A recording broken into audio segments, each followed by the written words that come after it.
सपनों की रानी कब आएगी तू क्यारी बुलबुल ಮಾತಾಡಕ್ಕಿಲ್ವಾ ವಾಟ್? ओह फिर से बोला है सो क्यारी बुलबुल ಮಾತಾಡಕ್ಕಿಲ್ವಾ ಅಂದೆ ಯಾಕೊಲೆ ಪೊಗ್ರ ಹೆಂಗಿದೆ ಮೈಗೆ? ಅಯ್ಯೋ ಶಿವನೇ ಏನ್ ಕೇಳಿದ್ಲು ಮಗ ನನ್ನ ಮೇಲೆ ಅದ್ ಎಷ್ಟೊಂದ್ ಅಕ್ರೆ ಮೈ ಆಗಿದೆ ಅಂತ ಕೇಳ್ತಾ ಇದ್ದಾಳೆ. ನಿಜ ಹೇಳ ಚಿನ್ನ, ಸುಮಾರು ದಿವಸದಿಂದ ಒಂಥರ ಇದೆ.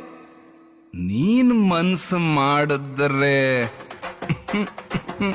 ಗರ್ಡ್ ಗಂಬ ತರ ಇದ್ಯಾ? ಒಂದ್ ಹುಡುಗಿ ಹತ್ರ ಹೇಗ್ ಬಿಹೇವ್ ಮಾಡ್ಬೇಕಂತ ಗೊತ್ತಾಗಲ್ಲ ನಿನಗೆ? ಪ್ರಕೃತಿ ವಿರುದ್ಧವಾಗಿ ಹೋಗ್ತಾ ಇದ್ಯಾ ಚಿನ್ನ ನೀನು. ನೋಡು, ಹೆಣ್ಣು ಗಂಡು ಈ ಸೃಷ್ಟಿಯ ಸುಂದರವಾದ ಎರಡು ಕಣ್ಣು. ಒಂದು ಕಣ್ಣು ಮುಚ್ಕೊಂಡು ಇನ್ನೊಂದು ಕಣ್ಣಲ್ಲಿ ಜಗತ್ನ ನೋಡಿದ್ರೆ